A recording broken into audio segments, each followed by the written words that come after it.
दोस्तों हमारे आज के इस वीडियो का टॉपिक है nomenclature and classification of plant viruses. और ये जो टॉपिक है ये टॉपिक आपके एमएससी फर्स्ट सेमेस्टर बॉटनी के paper first microbiology, plant virology and bacteriology से लिया गया है।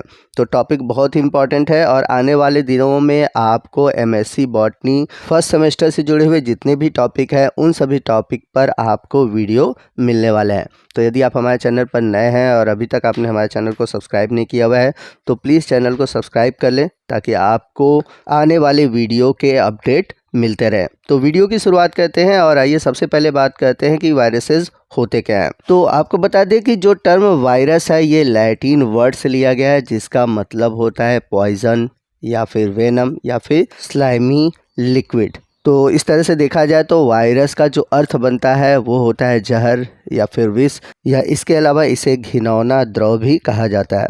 इसके अलावा वायरस से जुड़ा हुआ एक टॉपिक ये भी है कि जो वायरसेस होते हैं ये ना तो लिविंग है ना तो नॉन लिविंग है, इसलिए वायरसेस से जुड़ा हुआ एक टर्म है a virus is a virus.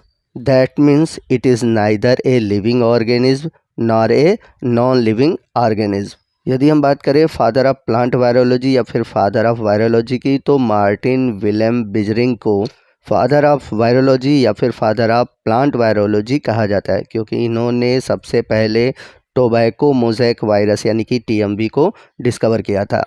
तो आइए चलते हैं अपने टॉपिक की ओर जिसमें कि हमें बात करनी है क्लासिफिकेशन ऑफ वायरसेस की, जिसमें कि वायरस के क्लासिफिकेशन के लिए दो स्कीम दिए गए हैं। जो सबसे पहला स्कीम है वो है ICTV जिसका फुल फॉर्म है international committee on taxonomy of viruses, और जो दूसरा क्लासिफिकेशन दिया गया है वो दिया गया है बाल्टीमोर क्लासिफिकेशन। तो इन दोनों क्लासिफिकेशन के बारे में हम डिटेल से जानेंगे। तो आइए सबसे पहले हम बात करते हैं ICTV की। तो 1966 तक ICTV को ICNV के नाम से जाना जाता था यानी कि international committee on nomenclature of viruses, लेकिन 1973 में इसका नाम बदल कर हो गया international committee on taxonomy of viruses यानी कि ICTV। तो यहाँ पर आप ये याद रखिएगा कि ICNV और ICTV दोनों एक ही चीज़ है, बस ICNV का रीनेम हो गया ICTV। तो इस तरह के जो क्वेश्चन है आपके एग्ज़ाम में इससे रिलेटेड पूछे जा सकते हैं, खासकर नेट के एग्ज़ाम में। तो नेट में आपसे ये क्वेश्चन पूछा जा सकता है कि ICTV कब स्टेबलाइज हुआ था। तो ये स्टेबलाइज हुआ था 1973 में। और ICNV कब स्टेबलाइज हुआ था तो ये स्टेबलाइज हुआ था 1966 में। अब यहाँ पर आपको ये भी बता दें कि लगभग 2012 यानी कि 2012 तक लगभग वायरस की 7 ऑर्डर्स, 96 फैमिलीज़, 22 सब फैमिलीज़, 420 जेनरा और 2600 स्पीसीज़ को आइडेंटिफाई किया था। तो यदि ICTV के द्वारा अगर देखा जाए तो वायरसेस के नामंक्लेचर और क्लासिफिकेशन के लिए कुछ रूल्स दिए गए थे 1990 तक। अब वो 1990 तक क्या क्या रूल्स थे, कैसे वायरस को क्लासिफाई किया जाए, उसके क्लासिफिकेशन या फिर नामंक्लेचर के लिए क्या क्या रूल्स थे, आइए इसको समझते हैं। तो उन्होंने कुछ सफिक्स दिए, जैसे अगर ऑर्डर लिखना है तो ऑर्डर के लिए सफिक्स क्या यूज़ होगा, वायरल्स। फैमिली के लिए सफिक्स क्या है, विरिडी। सब फैमिली के लिए सफिक्स क्या है, विरिने। और जीनस के लिए क्या होगा, वायरस। तो ये जो क्लासिफिकेशन का तरीका या फिर नॉमेनक्लेचर का तरीका है ये फंगस के क्लासिफिकेशन से कुछ आप देख सकते हैं मिलता जुलता है। जैसे कि फंगस के केस में आप देखेंगे फाइलम के लिए क्या यूज़ होता है, माइकोटा। सब फाइलम के लिए माइकोटिना। क्लास है माइसिटीज़, ऑर्डर एल्स। और फैमिली के लिए क्या यूज़ होता है, AC। तो उसी तरह वायरस के भी क्लासिफिकेशन के लिए ऑर्डर वायरल्स, फैमिली वायरिडी, सब फैमिली विरिनी, और जो जीनस है वो वायरस यूज़ किया जाता है। बट यहाँ पर आप ये ध्यान दीजिएगा कि ये जो क्लासिफिकेशन का जो तरीका है वो ICTV के द्वारा दिया गया है। तो इस तरह से देखा जाए तो ICTV का क्या कंट्रीब्यूशन रहा हुआ है वायरस क्लासिफिकेशन में उसको समझते हैं। तो ICTV ने वायरस के अंतर्राष्ट्रीय स्तर पर जो स्वीकृति है इसके वर्गीकरण की उसको विकसित किया।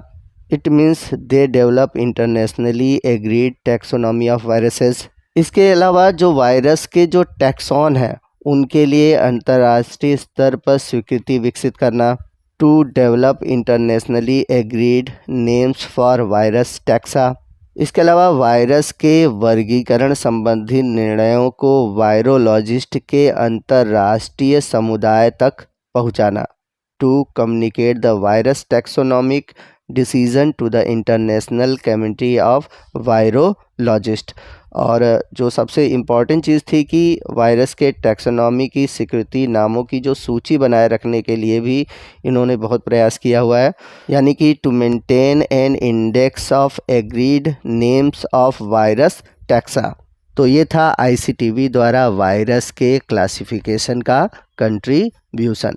नेक्स्ट हम बात करने वाले हैं बाल्टीमोर के वायरस क्लासिफिकेशन की। तो अगर हम बात करें बाल्टीमोर क्लासिफिकेशन की, तो इन्होंने वायरस को कुल 7 ग्रुप में डिवाइड किया हुआ है और इन 7 टाइप के वायरस को इन्होंने कुल 3 ग्रुप्स में डिवाइड किया हुआ है। तो सबसे पहला है डीएनए वायरसेस, दूसरा है आरएनए वायरसेस और तीसरा है रिवर्स ट्रांसक्राइबिंग वायरसेस। तो अगर हम बात करें डीएनए वायरसेस की, तो इसमें आपको 2 कैटेगरी देखने को मिलेगी। एक मिलेगा डबल स्ट्रैंडेड डीएनए और दूसरा है सिंगल स्ट्रैंडेड डीएनए, जिसमें कि आपको पॉजिटिव और निगेटिव डीएनए देखने को मिलेंगे। वहीं अगर हम बात करें आरएनए वायरसेस की, तो इसमें आपको डबल स्ट्रैंडेड आरएनए जो कि पॉजिटिव निगेटिव होगा।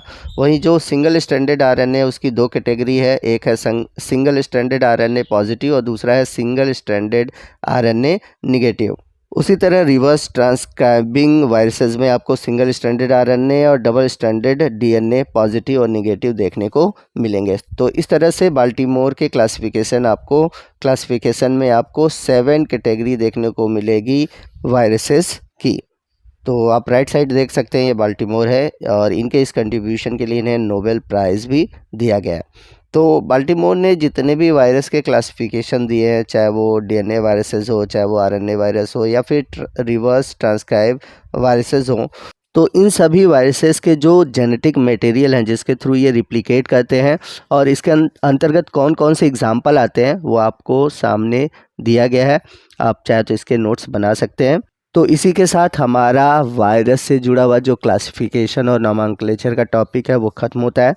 तो जितने भी स्टूडेंट हमारे एमएससी फर्स्ट सेमेस्टर के हैं, जो बॉटनी से एमएससी कर रहे हैं, उनके लिए एक बहुत ही अच्छा और सुनहरा ऑफ़र है। आप केवल 99 में आप जितने भी पेपर हैं बॉटनी एमएससी फर्स्ट सेमेस्टर के, चाहे वो फर्स्ट पेपर हो, सेकंड पेपर हो, थर्ड हो या फोर्थ पेपर हो, आप इनके नोट्स केवल 99 रुपये में प्राप्त कर सकते हैं। तो आपको 99 में सिलेबस से रिलेटेड वीडियो, यानी कि हर एक टॉपिक के वीडियो और टॉपिक वाइज पीडीएफ और जो पिछले साल के पेपर है उनके सॉल्यूशन भी मिलने वाले हैं। तो इसके लिए आपको करना क्या है, आपको नीचे दिए गए नंबर पे हमें कांटेक्ट करना है या आप चाहे तो व्हाट्सअप कर सकते हैं, कॉल कर सकते हैं और जितनी भी इन्फॉर्मेशन है आपको इस नंबर पर दे दी जाएगी।